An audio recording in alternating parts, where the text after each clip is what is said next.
સ્વામિનારાયણ હરે. તારીખ આજે 14 એપ્રિલ 2026 રોજના અનુક્રમમાં આપણે આ શ્રી રામાનુજાચાર્ય કૃત વ્યાસસૂત્રનું શ્રીભાષ્ય જે છે તે જોઈએ છીએ. અત્યાર સુધી આપણે લઘુ સિદ્ધાંત અને ગુરુ સિદ્ધાંત એ બંને આ અથવા તો બ્રહ્મ જિજ્ઞાસા નામના પ્રથમ સૂત્રમાં જોયું. પ્રથમ આપણે અદ્વૈત વેદાંત એટલે જગતગુરુ શંકરાચાર્યનું અદ્વૈત વેદાંત અથવા તો બ્રહ્મ જિજ્ઞાસા એ સૂત્રનું કેવી રીતે અનુવાદ કરે એ જોયું.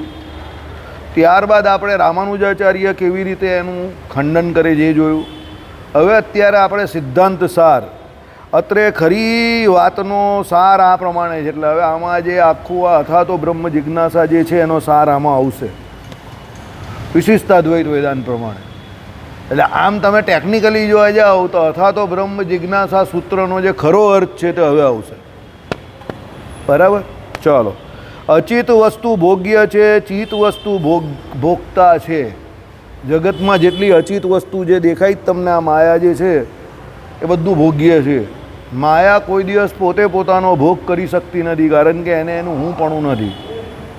જેટલી પણ જગતમાં અચિત વસ્તુ છે એ બધી પરાકમાં આવે અને જગતમાં ચેતન એવા બે પરબ્રહ્મ અને આત્મા એટલે આત્મા અને પરમાત્મા આ બે જ એવા છે કે જે પ્રત્યક્ષમાં આવે.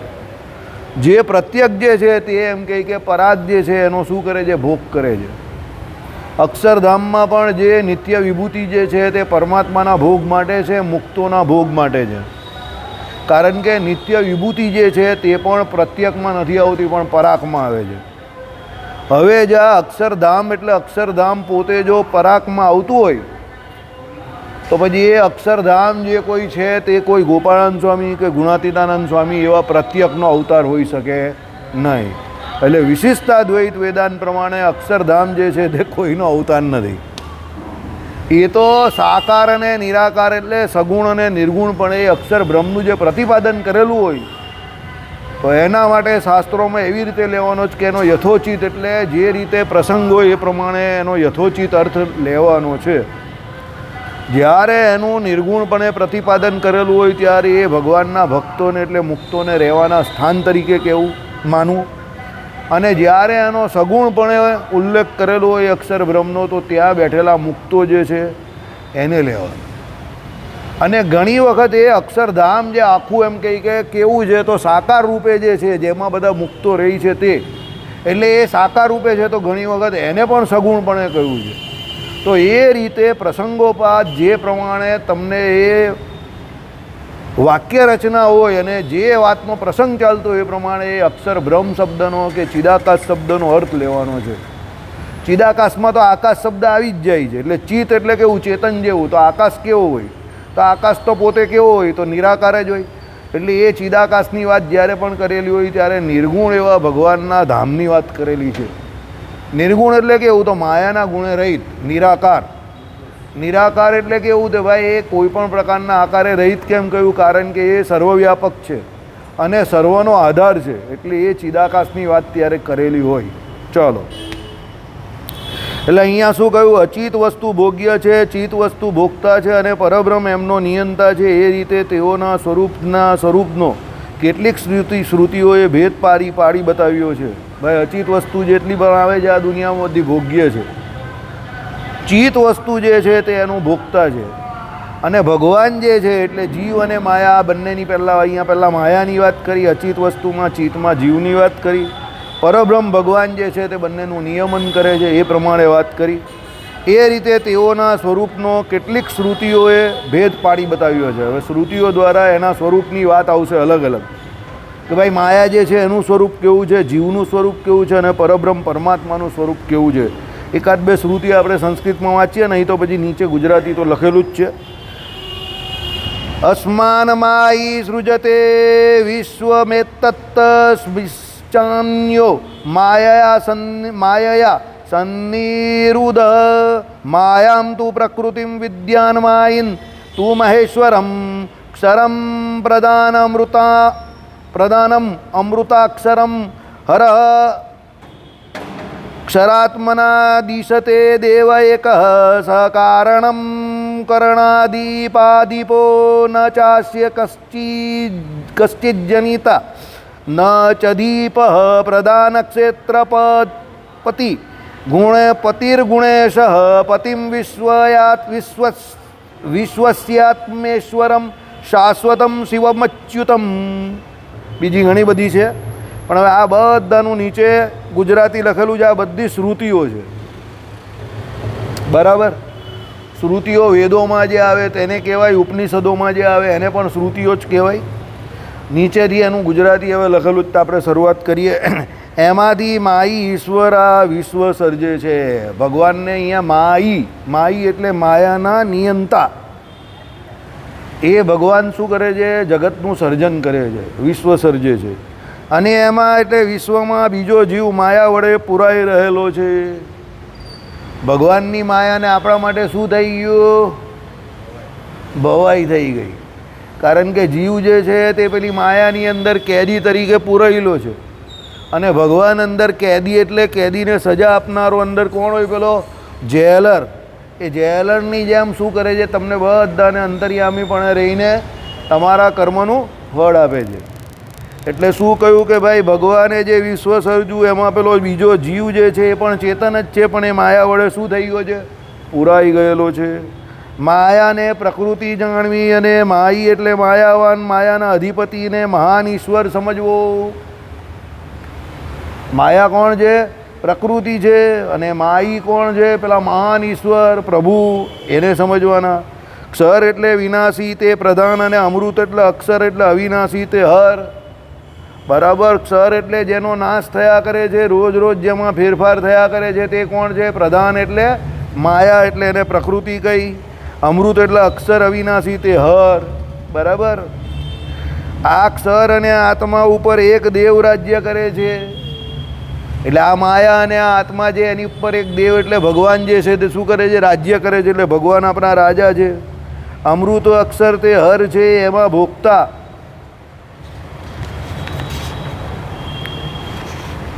ચિત્ત વસ્તુનો નિર્દેશ છે. પ્રધાનને પોતાની ભોગ્ય વસ્તુ તરીકે હરે છે, ખેંચે છે, તેનું નામ હર. એ કારણ છે. બરાબર. એટલે શું કહ્યું કે ભાઈ ચિત્ત વસ્તુનો નિર્દેશ કરે છે. અમૃત અક્ષર તે હર છે, એમાં ભોગતા એટલે ચિત્ત વસ્તુનો નિર્દેશ કરે છે. પ્રધાનને પોતાની ભોગ્ય વસ્તુ તરીકે હરે છે. પ્રધાનને એટલે માયાને કોણ હરે છે? પેલો જીવ. એની ભોગ્ય વસ્તુ તરીકે એને હરવા જાય છે. બરાબર. આપણે બધા જીવ જે છે તે પંચ વિષય રૂપી જે કોઈ પણ એમ કહે કે ભોગ હોય એને શું કરવા જઈએ છે? હરવા જઈએ છે. ખેંચે છે, તેનું નામ હર. એટલે એ જીવને અહીંયા હર તરીકે કીધું, એ બધું ખેંચી રહેલો છે. હવે એ કારણ છે ઇન્દ્રિયોના જે અધિપતિ છે તેનો પણ એ અધિપતિ છે. એનો કોઈ ઉત્પન્ન કરનાર નથી, એનો કોઈ અધિપતિ પણ નથી. એટલે અહીંયા શું કહ્યું? ભગવાન એ કેવા છે? એ કારણ છે. કોના કારણ છે? સર્વ જગતના કારણ છે.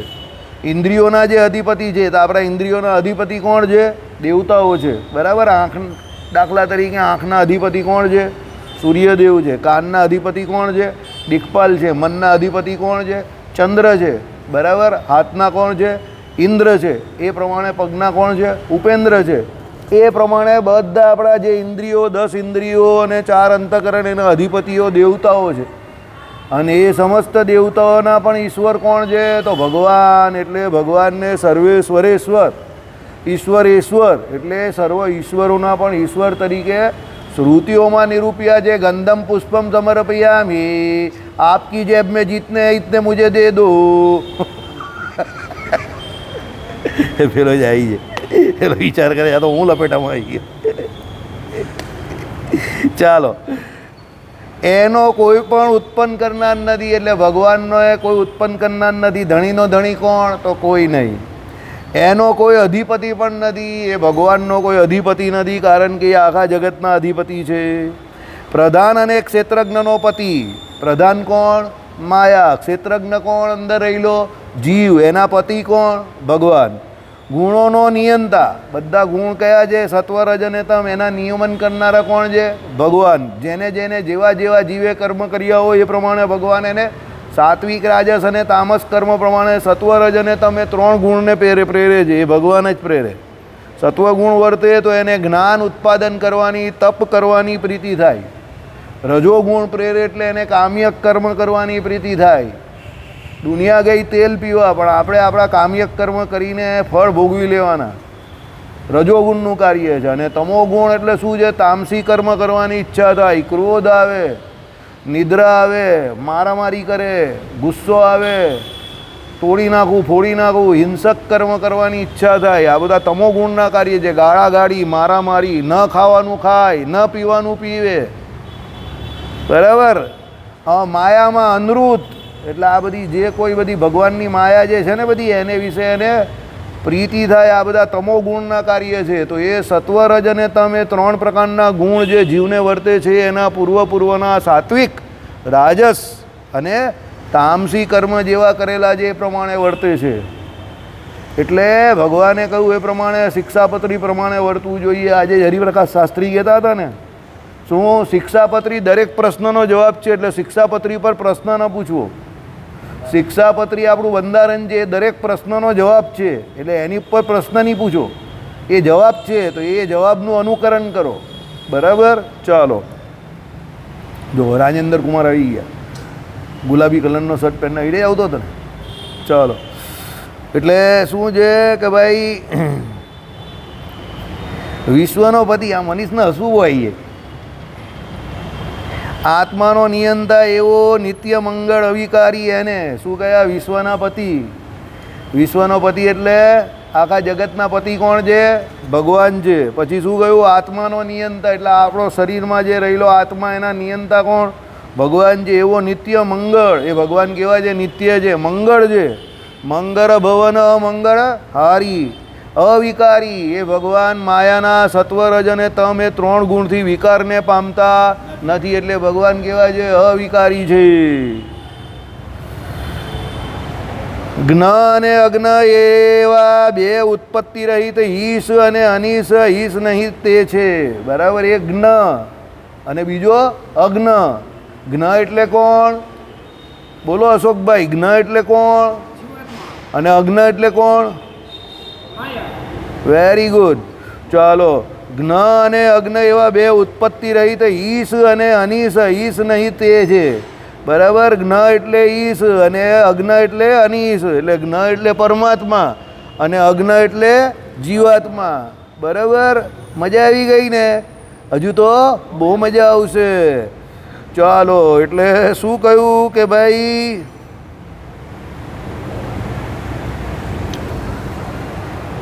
નિત્યોનો નિત્ય. નિત્યોનો નિત્ય એટલે જે આપણો જીવાત્મા છે એનાથી પણ એનો નિત્ય કોણ? તો પરમાત્મા, બરાબર. ડૉક્ટર થીબો નિત્યો નિત્યાનામ, એમ પાત લઈ ડૉક્ટર થીબો અનિત્યોમાં.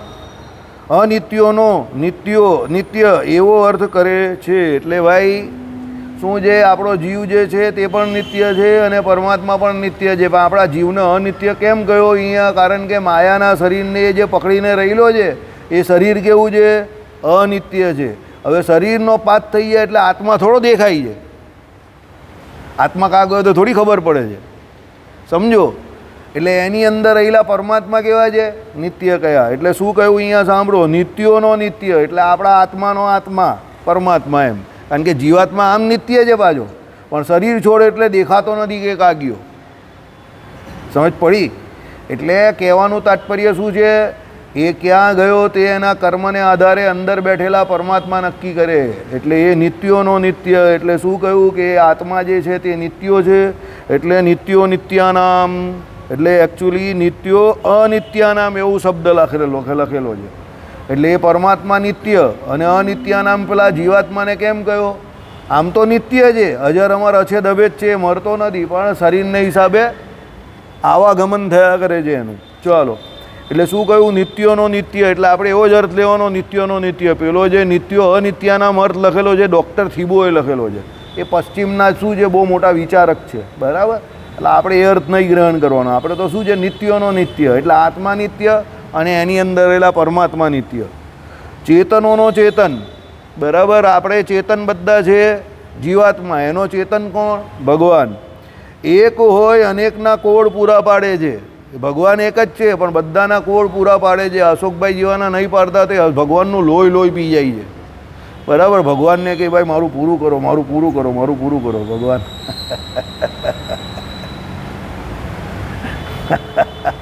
भगवान के अभी नहीं। अशोक भाई के मुझे तो लगता है कभी नहीं, भगवान के नहीं अभी नहीं। बराबर, એટલે અશોકભાઈ ભલું કરી નાખે ને, ભગવાને નક્કી, એ અમને ડિસાઈડ કિયા है कि हम कब करेगा। બરાબર, એટલે તમે ગમે એટલું મથીને થાકી જાઓ, પણ જ્યાં સુધી નહીં થવાનું ત્યાં સુધી એ નહીં જ થવાનું। બરાબર, એટલે ભાગ્યમાં જે હોય એને ભોગવી લેવું, એમાં બહુ વધારે કડાકૂટ કરવાની નહીં। બધાને એવું લાગે કે ભાઈ એ તો જેને પડે દુઃખ એને ખબર પડે, પણ બધાને પડે જ છે। અહીંયાથી માંડીને બ્રહ્માજી સુધી એવો કોઈ નથી કે જે સુખી હોય। ભગવાનના ભક્તો અને ભગવાન સિવાય બીજો કોઈ સુખી નથી। એટલે ભજન કરવામાં જ સુખ છે, બાકી દેવતાઓને પણ એની ગાદી જાય એનું દુઃખ છે, જગ્યા જાય એનું દુઃખ બધાને જ છે, સીટ જાય એનું દુઃખ બધાને જ છે। પૂછવું હોય તો પૂછી આવજો। હવે એમની પૂછતા કોને?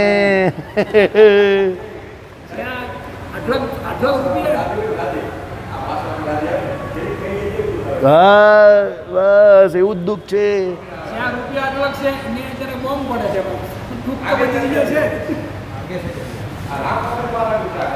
એટલે કહેવાનું તાત્પર્ય શું છે? ભાગ્યમાં હોય એ ભોગવી લેવું। બરાબર, ચાલો। એક છે અને અનેકના કોડ પૂરા કરે છે। ભગવાન એક જ છે સમજો, અને અનેકના કોડ પૂરા કરે છે। જે જીવો ભગવાન પાસે જે કંઈ માંગે છે, કાળાંતરે ભગવાન એના બધા કોડ પૂરા કરે છે। કાળાંતરે એટલે બધા કર્મના ફળ તરત નથી આપતા। અમુક કર્મના ફળ તરત મળી જાય, અમુક ફળ તરત ન મળે, પરિપક્વ અવસ્થામાં જાય ત્યારે મળે, સમજો। ચાલો, ભોગતા ભોગ્ય અને એમનો જે પ્રેરક તેમનું મનન કરીને, ભોગતા કોણ છે તો જીવાત્મા છે, ભોગ્ય કોણ છે તો માયા છે, અને એમનો પ્રેરક જે કોણ છે તો ભગવાન છે, એનું મનન કરીને, એટલે ભગવાનનું શું કરવાનું છે? મનન કરવાનું છે, મનથી એનું ભજન કરવાનું છે। તેઓમાંનો એક મીઠું ફળ ખાય છે, બીજો ન ખાતા જોયા કરે છે। પેલા બે પક્ષી જે કહ્યા ને, એમાંથી નીચેનું પક્ષી જે છે તો અશોકભાઈની જેમ ઊંચ નીચ આગળ પાછળ બધું કર્યા કરે, નીચે ફળ જોઈ ઉપર ફળ જોઈ। આ તો આપણા બાપાનું જ છે એમ કરીને ખાઈ લે। કેળું આપે તો મંદિરનું કેળું બી ખાઈ જાય ફટાક દઈને। બરાબર, પણ પછી પેલા ભગવાન બાલાજી ભગવાન જોતા હતા, સાલા અપૂર્ણ કેલા ખાઈ જાય, એટલે ભગવાન તો જોતા જ હોય છે। ભગવાન કહે કે આપણું ફળ ખાઈ ગયો, ચાલો કંઈ નહીં ખાઈ લેવા દો, બહુ ભૂખા લગતા है, अपना ही बच्चा है, खाने दो। બરાબર, એટલે એ કહે છે કે ભાઈ બીજો ન ખાતા જોયા કરે છે। એટલે બાલાજી ભગવાન કાલે જોયા જ કરતા હતા, ઓ બાલાજી બાલાજી બાલાજી બાલાજી। બરાબર ને? ચાલો, એટલે અને હસવું આવે છે। હસવું કેમ આવે છે? બરાબર, આત્માને અને એના પ્રેરકને જુદા વિચારી પછી એ પ્રેરકનો અનુગ્રહ પામી અમૃતત્વ મેળવે છે। શું? આત્માને અને એના પ્રેરકને જુદા વિચારી। ભાઈ આપણો આત્મા જે છે તે જુદો છે, આત્મા એ પરમાત્મા નથી। આ રામાનુજાચાર્ય સિદ્ધાંત સાર કહે છે, એનો પ્રેરક કોણ છે? પેલા ભગવાન છે। તો આત્મા આપણે છીએ, તો આપણે એ ભગવાનને પોતાનાથી જુદા સમજવાના છે। અને પછી શું કરવાનું છે? પછી એ પ્રેરકનો અનુગ્રહ પામી, એટલે ભગવાનની કૃપા પામવાની છે। અમૃતત્વ મેળવે છે। અમૃતત્વ એટલે ભગવાનના ધામમાં જાય છે, એટલે પછી અહીંયા આવતો નથી। હવે અહીંયા એમ જે કહ્યું, પછી એ પ્રેરકનો અનુગ્રહ પામી, તો એ અનુગ્રહ કેવી રીતે પામે? બોલો, ભક્તિથી પામે, સાધનોથી પામે, ભજનથી પામે, આજ્ઞા પાડીને પામે ભગવાનની। એટલે ભગવાન એની પર શું કરે? કૃપા કરે, અનુગ્રહ કરે, અને પછી એ જીવને કહે ભાઈ તું ચાલ હવે મારી પાસે આવી જાય। તે બહુ કેળા ખાઈ લીધા નીચે બેઠા બેઠા। બરાબર, હા ચાલો।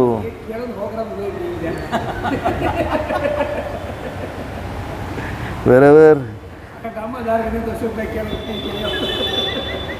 આજે નેશનલ ન્યૂઝ બની ગયા। બરાબર કરી સનસની, આજે રેડિયો પર ફોટો આવી ગયો મારો। એક લાલ, ધોળા અને કાળા રંગની અજા એટલે પ્રકૃતિ છે, જે પોતાના જેવા રૂપની બહુ પ્રજા ઉત્પન્ન કરે છે। સમજો, એક લાલ, ધોળા અને કાળા રંગની પ્રકૃતિ છે, બરાબર. એટલે માયાની વાત કરી છીએ, જે પોતાના જેવા રૂપની બહુ પ્રજા ઉત્પન્ન કરે છે. એટલે માયામાંથી બધી ઘણી બધી આ બધી પ્રજાઓ ઉત્પન્ન થાય જ ને આપણી. તે એક અજ એટલે જીવ, એના ઉપર પ્રીતિ રાખતો એની સાથે સૂવે છે. માયા સાથે પ્રીતિ રાખે જ ને, એને માયાનો ઉપભોગ કરવો છે. બરાબર. એટલે એની સાથે સૂવે છે. અને બીજો અજ ઈશ્વર ભોગ ભોગવેલી એ અજાને છોડી દે છે. ભગવાનને માયાની કોઈ ફિકર જ નથી, એને છોડી દે છે. ચાલો, એને પોતે ભોગવીને છોડી દે છે એમ ડૉક્ટર થીબો અર્થ કરે છે, પણ એનો ખરો અર્થ અનસરના અન્યો મીચા કસીથી એટલે વગર ખાધે જોયા કરે છે. એ પૂર્વોક્ત શ્રુતિ અર્થને મળવો થવો ઘટે છે. એટલે શું કરે છે? વગર ખાધે જોયા કરે છે. એટલે કહેવાનો મતલબ પેલો જીવ એ માયાનો ઉપભોગ કરે છે, તો ભગવાન એને છોડી દે એટલે એને ભોગવીને નહીં છોડતા, વગર ખાધે. એટલે ભગવાનને એમાં કોઈ રસ જ નથી. ભગવાન માયાનો ઉપભોગ નહીં કરતા, સમજો. જીવ માયાનો ઉપભોગ કરવા જાય છે, ભગવાનને માયાની કંઈ પડી જ નથી. ભગવાન તો શાંતિથી પોતાના સ્વરૂપમાં મસ્ત છે. ઓમ પૂર્ણમદ પૂર્ણમિદમ પૂર્ણાત પૂર્ણમુદચ્યતે પૂર્ણસ્ય પૂર્ણમાદાય પૂર્ણમેવાવશિષ્યતે. એટલે પરમાત્મા દરેક રીતે કેવા છે? પૂર્ણ જ છે. પોતાના સ્વરૂપમાં પૂર્ણ છે, પોતાના સ્વરૂપમાં હંમેશા મગ્ન છે, પોતાના સ્વરૂપે કરીને હંમેશા આનંદમાં વર્તે છે. કારણ કે આનંદઘન પરમાત્મા છે. એમને સુખી થવા માટે બીજું કંઈ કરવાની જરૂર નથી. ઉલટી બીજાને સુખી થવું હોય, આનંદમાં રહેવું હોય તો એ ભગવાનની શરણે જવું પડે છે. એટલે એ ભગવાનને કંઈ જ કરવાની જરૂર નથી. એ તો પહેલેથી આનંદમાં જ છે, આ ભગતની જેમ. એ ભગવાન તો કંઈ એવું કંઈ છે નહીં કે આ કામ કરે એટલે સુખી થઈ જાય ને પેલું કામ ન કરે તો દુઃખી થઈ જાય, કે આ કામ ભગવાનનું બાકી છે ને કરવાનું ને એટલે દુઃખી થઈ ગયા. ભગવાનને એવું કંઈ જ નથી ભાઈ. ભગવાન તો આ ધરા પર પણ આવે છે તો પોતાના ભક્તોને શું કરવા આવે છે? લાલ લડાવવા આવે છે. લીલાવત્તો કૈવલ્યમ, હા, લાડુ ખવડાવવા આવે છે. બરાબર. શીરો ખવડાવવા આવે છે. બરાબર. શ્રીખંડ ખવડાવવા આવે છે. બરાબર. જય રણ છોડ શ્રીખંડ ચોર. બરાબર. હા, જય રણછોર શ્રીખંડ ચોર. હા, ચાલો. એટલે શું કહ્યું કે ભાઈ પરમાત્મા ભોગની પર છે એમ સિદ્ધાંત છે. એટલે ભગવાન કોઈ ભોગના લાલચું નથી. ભોગથી પરમાત્મા પર છે. એ તો પેલો જીવ જે છે તે કર્યા કરે છે, માયાને જોઈને કર્યા કરે છે. શું કરે? માયાને જોઈને લાડ પાડ્યા કરે ને, એને એનો ભોગ કરવાની ઈચ્છા થાય છે. એટલે ભોગ કરવામાં ને કરવામાં, ભોગ ભોગવવાની ઈચ્છામાં ને ઈચ્છામાં આખું જીવન વેડફી નાખે છે. સ્વાહા. ભાઈ મારે માયાનો ઉપભોગ કરવો છે, ઉપભોગ કરવો છે, ઉપભોગ કરવો છે એમ કરીને આખું જીવન ખોવી નાખે છે. માયા તો છેલ્લે ભાગ્ય હોય તો મળે, નહીં તો નથી મળતી, પણ જીવન પૂરું થઈ જાય છે. અને એની જગ્યા પર જો એ ભજન કર્યું હોય તો ભગવાનમાં જે સુખ છે તે બધું સુખ એને મળી ગયું હોય. પણ સલાહ તીલા તો બેડ લકી ખરાબ હે. બરાબર. એ જાય અવળી દિશામાં, ભગવાન તરફ જવાને બદલે માયા તરફ જાય. એટલે બાવાના બેવ બગડે એવા હાલ થાય. બરાબર. ચાલો. એટલે શું કહ્યું? પરમાત્મા ભોગની પર છે એમ સિદ્ધાંત છે. અને અત્રે બીજા અજ શબ્દથી પરમાત્મા વિવક્ષિત છે. અન્યત્ર રામાનુજાચાર્ય પહેલા અજ શબ્દથી બદ્ધ જીવ અને બીજા અજ શબ્દથી મુક્ત જીવ સમજે છે. હવે રામાનુજાચાર્ય અર્થ શું કરે છે? આ પહેલો અર્થ કોનો હતો? શંકરાચાર્યનો હતો. હવે રામાનુજાચાર્ય શું અર્થ કરે છે તે સાંભળો. પહેલો અજ શબ્દથી બદ્ધ જીવ આપણા જેવો, બીજો અજ શબ્દથી કોણ? મુક્ત જીવ. કારણ કે ઉપર ભોગ ભોગવે છે ને ભગવાનનો, એ પ્રમાણે. અને એ રીતે લેતા ભોગવીને છોડી દે છે એમ અર્થ કરવો જ યોગ્ય જણાય છે. પરંતુ અત્રે શ્રુતિઓ ટાંકવાનો જે હેતુ એ જીવાત્મા અને પરમાત્માનું સાંકર વેદાંતમાં માનેલું કેવલાદ્વૈત ખોટું છે એમ બતાવવાનો હોવાથી મેં ઉપર અજ શબ્દના અર્થમાં જીવ અને ઈશ્વર એવા અર્થ કર્યા છે. એટલે આ બધી એમણે ટિપ્પણી આપી કે ભાઈ અજ એટલે અજન્મા, જેનો જન્મ નથી થતો તે. તેમાં એક અજ કેવો છે તો માયાનો ભોગ કરનારો, બીજો અજ કેવો છે તે માયાનો ભોગ નથી કરતો, એને છોડી દે તેવો, તો એ ઈશ્વર. એટલે રામાનુજાચાર્યએ એ પ્રમાણે અર્થ લીધો છે. એટલે અહીંયા પણ જે પ્રમાણે વાક્ય શ્રુતિ વાક્ય હોય પ્રસંગો એ પ્રમાણે અર્થ લેવો. અજ શબ્દના બે અર્થ થાય, એક બદ્ધ જીવ, મુક્ત જીવ. કારણ કે મુક્ત જીવ પણ અજન્મા છે, બદ્ધ જીવ પણ અજન્મા છે, અને પરમાત્મા પણ અજન્મા છે. એટલે પ્રસંગોપાદ જે રીતે સેટ થતું હોય એ પ્રમાણે અર્થ કરવો, એકનું એક કૂટમ કૂટે કૂટા કરવો નહીં. મજા આવી ગઈ? આજે બહુ ગરમી લાગે છે, સભા બહુ શૂન્ય થઈ ગઈ છે, બરાબર? લોકો શાંત થઈ ગયા એકદમ. ચાલો,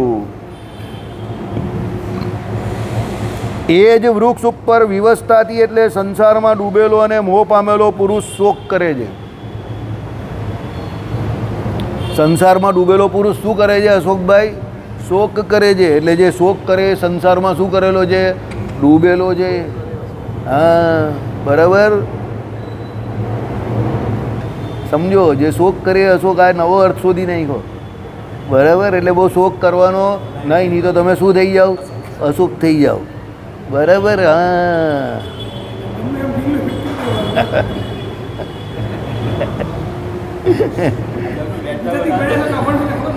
એટલે પણ એ ગુજરાતીનો અર્થ એને તમને જોયેલા નહીં ને. એ જેણે અર્થ લખેલો કે અશોક એટલે શોક નહીં કરે તેવો, પણ એ તમને જોયેલા કા પહેલાં? સમજો, એને તમને જોયેલા હતા તો એવો અર્થ લખતે જ નહીં. એ અત્યારે તમને જોઈને લખે. અત્યારે જો કોઈ અર્થ કરવાનો હોય તમને જોઈને તો કોઈ એવો અર્થ લખે? બસ તો પછી તમે એમાં કા વાંક છે? ગુજરાતીનો લખનારનો તો વાંક છે. વાસુદેવ માણસે વાસુદેવ ભગવાનને જોઈને અર્થ લખેલો, મને જોયો હોય તો એવો અર્થ લખે? ન લખે. એકદમ સીધી વાત છે. આટલું બધું એમાં ટેક ઇટ ઇઝી. કાલે એક કૃષ્ણકાંત મારી જોડે આવેલો, એમ કે તમે કૃષ્ણકાંત એટલે કોને કૃષ્ણકાંત કેવું છો? પૂછો આ ગિરીશભાઈની સામે જ આવેલો. તમને અમુક વખતે તમને એવું લાગે કે હું ગોળા ફેંકતો હોવા. ગિરીશભાઈની સામે જ આવેલો. મેં કહું ભાઈ તમે કૃષ્ણકાંત નહીં, અમારો ભવાની મેડિકલ વાળો કૃષ્ણકાંત છે ને એ જ. ઠીક છે, હા એવું ભાઈ ચાલ્યો ગયો આવે. એટલે કારણ કે અમારા જેવા માણસ બહુ ઓછા છે. સીધી જ વાત કરીએ ને, અમને બહુ આડી ઉડી વાત કરતા આવડે ને, સીધી જ વાત કરીએ કે ભાઈ આવું છે. સમજો, વાસુદેવ શબ્દનો અર્થ જો શાસ્ત્રમાં મને જોઈને લખવામાં આવે તો એ વાસુદેવ અર્થ થાય. જગતની અંદર અને બહાર રહેવાવાળા વાસુદેવ, ઉત્પત્તિ સ્થિતિને પ્રલય કરનારા વાસુદેવ. અહીંયા ઉત્પત્તિ બી નહીં કરીને, સ્થિતિ બી નહીં થતી ને પ્રલય બી નહીં કર્યો, પણ એ પેલા વાસુદેવને જોઈને લખેલો જ દે. એમ અશોક શબ્દનો અર્થ પણ એણે તમને જોયા નહીં એટલે એણે એવું લખ્યું છે કે જેને શોક નથી એ અશોક. તમને જોયા હોય તો એ 100% એની ભૂલ માની લે કે ના ભાઈ મારી ભૂલ છે. સમજો, આને અશુભો આવી જાય વાતે વાતે. આ લોકો હશે બહુ. એટલે એવું હોય ને, ઘણી જગ્યા પર એવું હોય. મોટા ભૂલ નહીં કરે, મોટા પણ ભૂલ તો કરે જ. ગાંધીજીએ ભૂલ કરેલી ને તો પછી ચાલો આ લોકોને અશુભો આવી અને બધી વાતનું મૂળ મારી નાખે. હું તમને ટૂંકમાં એવું કહું છું કે શોક નહીં કરો, બસ શાંતિથી જીવો. જે ભગવાને આપેલું એમાં મોજથી જીવો. હા બસ.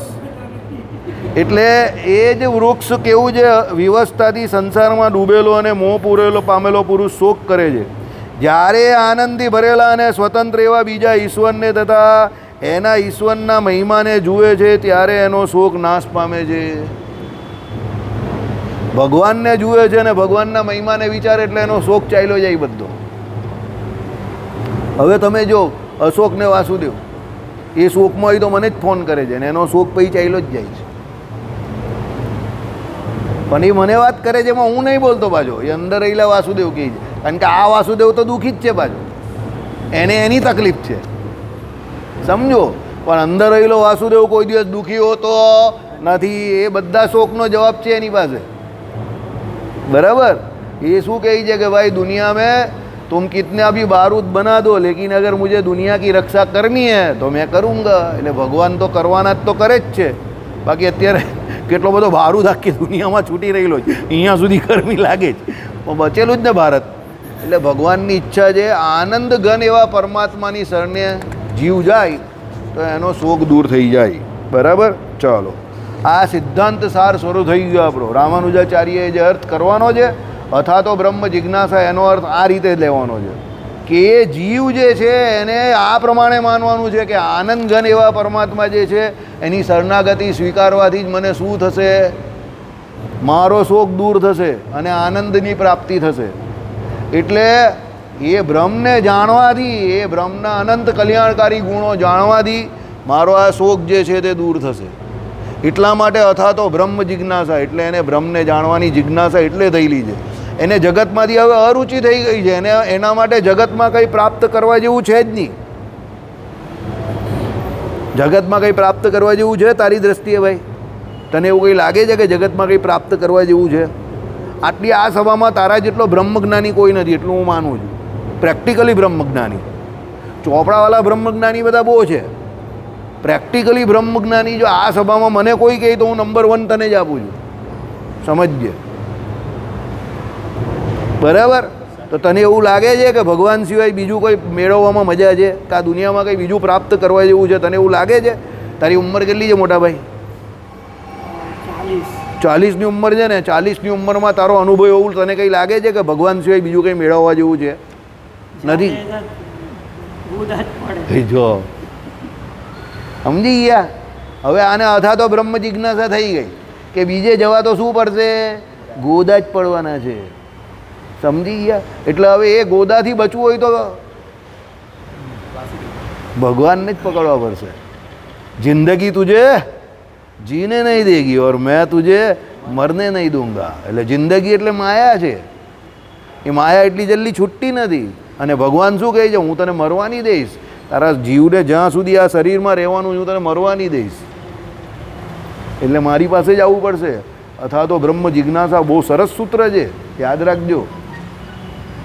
માયાનો ઉપભોગ કરવાનો નથી, એટલે સીધું લખેલું જ આમાં કે જે માયાથી કંટાળી ગયેલો છે, જેને માયાના વિષયોથી વૈરાગ્ય થયો છે, એને જે ભગવાનને જાણવાની ઈચ્છા થાય છે, બ્રહ્મ જિજ્ઞાસા એને જ થાય છે. સમજો? બરાબર? ઓકે. તમને નહીં થઈ હજુ? આંગળી નહીં ઊંચી કરો. હા, સવાલ પૂછી શકો, પણ તમને જિજ્ઞાસા નહીં થઈ. હા બોલો, પૂછો. આત્મહત્યા કરે અને ઘણા બચી બધા બરાબર છે, તો એકનો જીવ નીકળી ગયો, એમાં ઘટના શું ઘટે છે? અને જે બચી જાય છે મરતા એમાં શું ઘટના ઘટે છે? કારણ કે બંનેમાં પરમાત્મા જવાબદાર છે. નહીં, એકમાં બંને, કોઈમાં પરમાત્મા જવાબદાર નથી. બંનેમાં પરમાત્મા જવાબદાર નથી. નહીં, આત્મહત્યા કરે ત્યારે પરમાત્મા નક્કી નહીં કરતા, એ જીવ નક્કી કરે છે. મેં નીચેથી પેલો ગરમ ગરમ કંઈ અંદર દેવતા બેવતા પડેલા હોય તો આ ભાઈને આપી દો, પછી આપણે કહું પરમાત્મા નક્કી કરે જ કે તમે નક્કી કરો? ઉપર તમે મંદિરના શિખર ઉપર જાઓ અને આંખ મીચીને નીચે કૂદી પડો, પછી તમે કહી દો પરમાત્મા નક્કી કરશે. પરમાત્મા નક્કી ક્યારે કરે છે? સાંભળો, આ જીવને આ શરીરમાં કેટલો સમય રહેવાનું છે એ પરમાત્માએ નક્કી કરી નાખ્યું છે. હવે એ જીવ જે છે એ પોતે આ ભોગ ભોગવવાના ચક્કરમાં એના પ્રારબ્ધ પ્રમાણે એને ભોગ મળતા નથી, એટલે એ ફ્રસ્ટ્રેશનમાં આવી ગયો છે.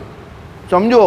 એ દુઃખી થઈ ગયો છે, વિષય ભોગ વગર વિવશ થઈ ગયો, બેબાકડો થઈ ગયો છે. એટલે એને ફ્રસ્ટ્રેશન આવી ગયું છે, ડિપ્રેશન આવી ગયું છે.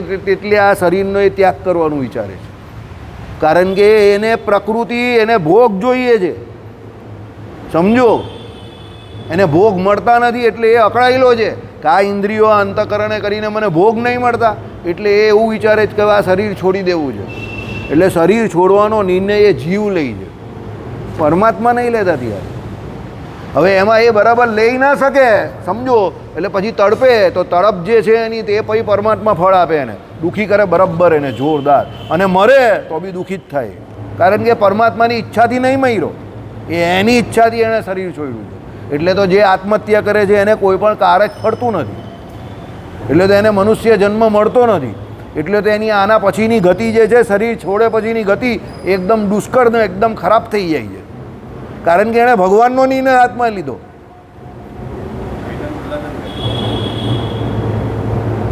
ભગવાને શું નક્કી કરેલું છે કે તારે તારા પ્રારબ્ધ પ્રમાણે આ શરીરમાં રહીને હું જે તારા કર્મ પ્રમાણે તને જે સુખ કે દુઃખ આપું એ તારે ભોગવવાનું છે.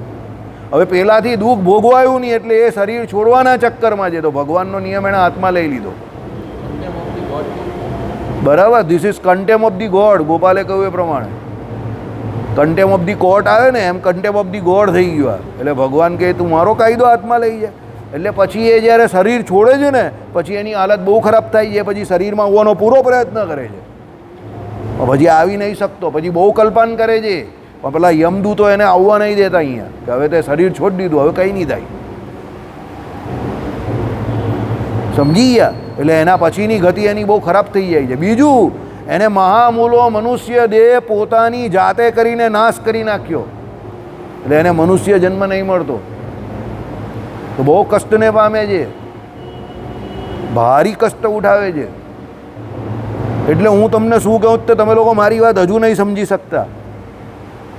સમજો, હું તમને હજુ પણ કહું છું, આ દુનિયાના સુખ પાછળ તમે જેટલા દોડો છો, જેટલા પણ લોકો જેટલા દોડે છે ને એટલે એની પાછળ દોડવા જેવું નથી. તમે સમજો. પણ એનાથી મોટા જે ભગવાનના સુખ પાછળ જેની પાછળ દોડવાનું છે એની પાછળ આપણે એટલા દોડતા નથી. એટલે જેની પાછળ દોડવાનું, જેની પાછળ નથી દોડતા, જેની પાછળ નથી દોડવાનું એની પાછળ આપણે દોડી રહેલા છે એટલે આપણે દુઃખી છીએ. કદાચ તમને સુખ મળશે ને તો પણ છેલ્લે કંઈ પ્રાપ્ત નહીં થવાનું, અને ન મળશે ને તો પણ કંઈ નુકસાન નહીં થવાનું. આ ખાલી તમારી અંદરની એક યસ અને નો વાળી સંતુષ્ટિ ને અસંતુષ્ટિ છે.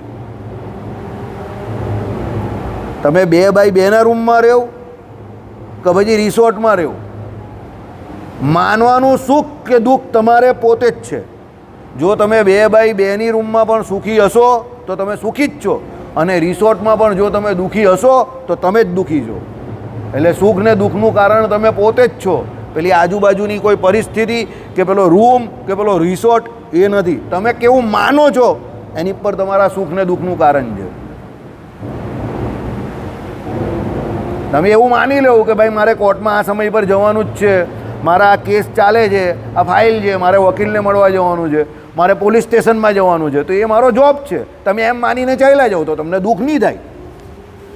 પણ પછી તમને રસ્તામાં કોઈ દુઃખીલાલ મળે, ક્યાં ચાલ્યો ફાઇલ લઈને કોર્ટમાં, તારું કંઈ પતતું જ નથી હજુ પણ તું સુખી નહીં થયો. એટલે પેલો તમને આવીને ભજ્યું મૂકીને દુઃખી કરી ગયો. હવે તમને ત્યારે આવડતું નથી એટલે તમે એકચ્યુઅલી તમે ગગા છો. હું તમને એવું કહું, તમારે શું કરવાનું એકચ્યુઅલી, તું કાં જાય છે અત્યારે? હું તો કામે જાયલો આમ તેમ. કોના માટે કામે જાય તું? તું કોના માટે કામે જાય છે? એટલે કે કામે તો જવું જ પણ આમ તેમ બૈરી છોકરા માટે જ જાય જ ને. કેટલા રૂપિયા વાપરે તું મહિનાના? તારા માટે તું કેટલા રૂપિયા વાપરે? તમે જો 5-10 હજાર એના માટે વાપરતો હશે, બાકીના બધા બૈરી છોકરા માટે. ગેલફાઈડા તું મૂર્ખો છે, આટલો બધો દુઃખી હું કામ થાય? આટલું બધું કામ કરે રાતે 9-9, 10-10 વાગ્યા સુધી. મારું તો કલાકમાં કામ પૂરું થઈ ગયા હમણાં. પછી ઘરે જઈને મોજ કરા, જ્યુસ પીને ઊંઘી જવા. હવે એ તમને દુઃખી કરવા આવેલો ને, કર્યું શું? તમે એને દુઃખી કરી નાખ્યું. પણ તમને એ આવડતું નથી સારું. તકલીફ આ છે. તમે હું છે બીજાનો ભજ્યું લઈને ઘરે આવી જાઉં છું. મને કોઈ પણ મળે એટલે દુઃખી થઈને જ જાય, ગેરંટેડ. હું ગમે ત્યાં આવું ને પેલો દુઃખી થઈને જ જાય. પછી બીજા બેને ચારને ફોન પણ કે પેલો તો હજુ એવી રીતે જ જીવે છે. એમ કે મને મળે એટલે દુઃખી થઈ જ જાય. હું પાછું આને ઈશારે બી કરું કેમ છે, આ કંઈ મજા આવી ગઈ. પૂછે એટલે શું કામ કરે? કામ કરવાની જરૂર જ નથી, બાપ દાદા બહુ છોડી ગયા છે. પહેલી આ જ વાત. એટલે કંઈ જ નહીં કરવાનું, વ્યાજ જ બહુ આવે છે. કેટલું વ્યાજ આવે?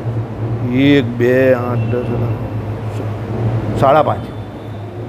5.5 હજાર, 5.5 લાખ, 5.5 લાખ રૂપિયા થોડું વ્યાજ આવે છે. એટલે એ એટલે હું કહું તો ઉધારીની વાત નહીં કરતો, હું ઉધારી કોઈને આપતો નથી ભાઈ. દાદા ધક્કા ખાવાને દુઃખી થાઉં એટલે પછી એ તરત શું મારી હાલત તો બહુ ખરાબ છે આમ તેમ કરીને સીધો સરેન્ડર જ થઈ જાય. 5.5 લાખ વ્યાજની આવક એટલે પેલો સરેન્ડર થઈ તો પગ જ તમારા પકડે. હવે આ ખાલી મેન્ટલ એટીટ્યુડ છે મારો. પેલો જે મારી પાસે આમ આમ કરતો આવ્યો હોય 50 લાખની ગાડીમાંથી પણ આવે ને, પણ 5.5 લાખ હું વ્યાજ જ કહું ને હું કંઈ જ નહીં કરતો, મારે કામ કરવાની કંઈ જરૂર જ નથી. ને એટીટ્યુડ પાછો ફરવું પડે એવી રીતે એટીટ્યુડ, આમ જોવાની નજર, કોન્ફિડન્સ થોડો, બોડી લેંગ્વેજ. એટલે પેલા લાગે આ 5.5 લાખ કમાતો જશે. એટલે પેલો હું આને છેડાય નહીં. બૈરી છોકરા વગરનો માણસ છે. આપણી પાછળ મંડી બંડી પડ્યો તો ધંધે લગાડી દે.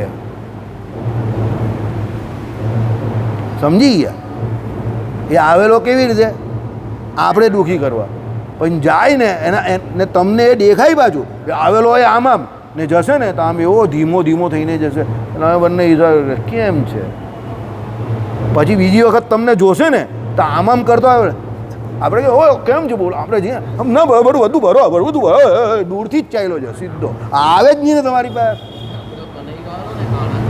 હા આવે જ નહીં બીજી વખત તમારી પાસે. એટીટ્યુડ સમજો. મળ્યો ભલે તમને કોર્ટમાં હોય ને એને પણ ખબર પડતી હોય કે આનો કેસ ચાલતો હશે પણ એનો કેસ ચાલે આપણે એને મોટો બનાવી દઈએ. આપણો ભલે મોટો હોય ને આ કેસમાં તો કોઈને છોડતા જ નથી. હું વાત કરે બોલો ટેન્શનમાં એ આવી જાય. આવડવું જોઈએ. એટલે હાવ યુ ટેક ઇટ. મને જ્યારથી આ દશમસ્કંદનું વાંચતો થયો ને મારો આત્મવિશ્વાસ બહુ બુલંદી આવી ગયો. મને થયું કે આ શ્રી કૃષ્ણ ભગવાનની જિંદગીમાં તો બધા પ્રોબ્લેમ છે. તો એ તો બહુ મસ્તીથી જીવે છે. તમે કહો આપણે એટલે ભગવાન શીખવાડે શું છે? પ્રોબ્લેમ વિથ મસ્તી. તમારે મસ્તીથી જીવવાનું છે. પ્રોબ્લેમ તો રહેવાના જ છે ભાઈ ભગવાન કહે. મારો આત્મવિશ્વાસ બહુ બુલંદી આવી ગયો ત્યારથી. એટલે મને હવે પ્રોબ્લેમ તો આવવાના જ છે. નક્કી થઈ ગયું. મને એ ખબર પડી ગઈ એ આવવાના જ છે. એટલે પ્રોબ્લેમથી બચવાનું નથી પણ પ્રોબ્લેમમાં કઈ રીતે જીવવાનું એ શીખવાનું છે આપણે. જીવન એનું નામ છે. શીખી ગયો. સમજો. તમે ધારો એવું કે મને કોઈ દુઃખી ન કરી શકે. અરે અચ્છો ચમરબંધ હોય ને તમને દુઃખી નહીં કરી શકે.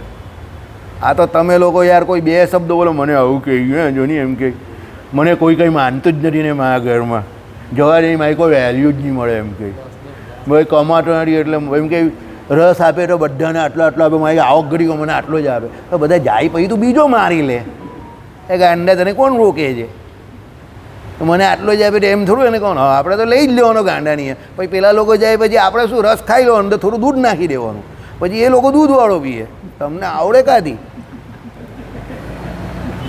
ભગવાન શ્રી કૃષ્ણ નહીં એમ આપણે દુઃખી થવાનું જ નહીં ને આપણે દુઃખી થવા થોડા એવા છે ખરા માણસ તો તમે યાર તમને કેવી રીતે કોઈ દુઃખી કરી શકે ચેલેન્જ છે હા મારો એક મેનેજર હતો આવું જ કરે બાજુના રૂમમાં હતી પેલી સમજી જાઓ તમે તો એ જઈને ઉલકાય આવે પછી અંદર પાણી ઉલકાવતો જ જાય ઉલકાવતો હું સાહેબ આમાં બહુ ઉલકાયું તમે પાણી એ કે ઉસકો ચढ़ेगी નહીં તો अपने को क्या आएंगे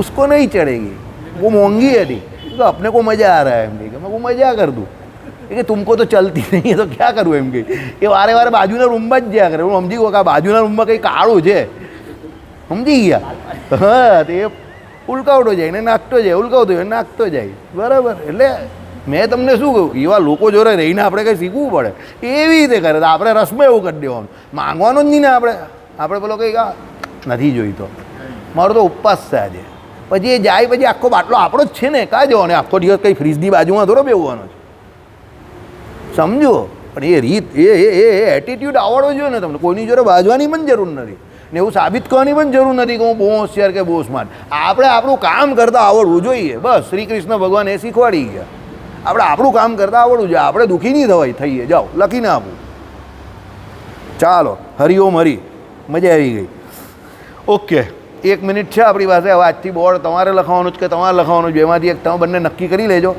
એટલે કોણ રોજ આવવાનું એના માટે તમે બંને મલ્લયુદ્ધ કરો જે જીતે એ લખવા આવી જજો તથા અહંકાર એ પ્રમાણે મારી અપરા એટલે ઉતરતી પ્રકૃતિના 8 ભેદ છે હવે આ પ્રકૃતિના પેલા 8 ભેદ જે કયા ને તે બરાબર એથી જુદી મારી પરા એટલે ચઢિયાતી પ્રકૃતિ તે જીવરૂપ છે જેણે કરી એ મહાબાહુ અર્જુન આ જગતનું ધારણ થાય છે બોલો હવે આ કેની શરૂ આ કેની વાત આવી ગીતાજી એટલે જે આ 8 પ્રકારની મારી પ્રકૃતિ જે કઈ છે જેને માયા કઈ એને ધારનાર કોણ છે જીવ છે કારણ કે આપણે ચેતન એવો જીવ છે માયાને ધારીને રહેલો છે બરાબર એટલે હે અર્જુન આ જગતનું ધારણ થાય છે હે કોણ તે એ સર્વે ભૂતો કલ્પને અંતે મારી પ્રકૃતિમાં લઈ પામે છે કલ્પને અંતે બધા પ્રકૃતિમાં માયામાં બધા જીવ આવીને ઘૂસી જાય ભગવાન કંઈ પ્રલયકાંડને વિશે અને ફરી કલ્પને આરંભે હું એમને બહાર કાઢું છું કલ્પને આરંભે પાછા બધા બહાર આવે ચલો મારી પોતાની પ્રકૃતિને ટેકવીને ફરી ફરીને સમસ્ત ભૂત સમુદાયને હું સર્જું છું